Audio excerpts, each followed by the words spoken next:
Good morning जीजी stock. आज की बात गीता रविशंकर। हम जब टीवी देखते हैं कोई भी प्रोग्राम, उसमें कितने ही ऐड होते हैं, है ना। लेकिन क्या हमें सारे एड्स याद रह जाते हैं? नहीं।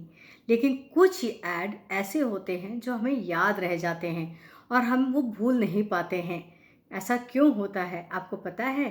क्योंकि हर ऐड का एक मकसद होता है, उसका एक ब्रांड स्टेटमेंट होता है।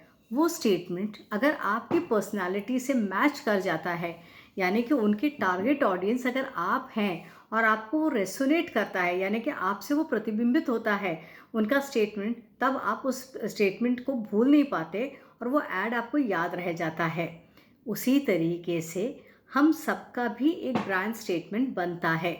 वो कैसे बनता है कि हम कैसे उठते बैठते हैं, हम कैसे बातचीत करते हैं, हम किसके साथ कैसा व्यवहार करते हैं, इन सब चीज़ों से बनता है हमारा ब्रांड स्टेटमेंट।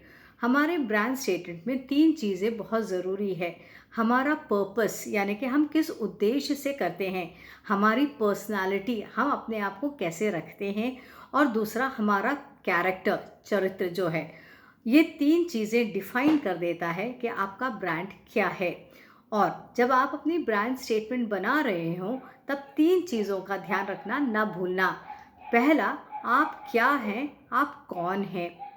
दूसरा, कि आपका यहाँ रहने का, यानी कि धरती पर रहने का उद्देश्य क्या है।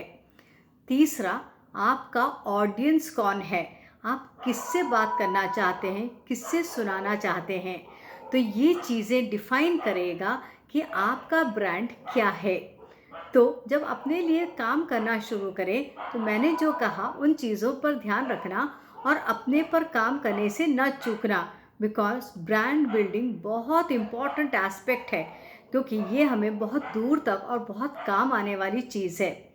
मेरी बात अगर सही लगे, अच्छी लगे, तो मुझे लाइक शेयर सब्सक्राइब करना ना भूलना। कल फिर मिलेंगे।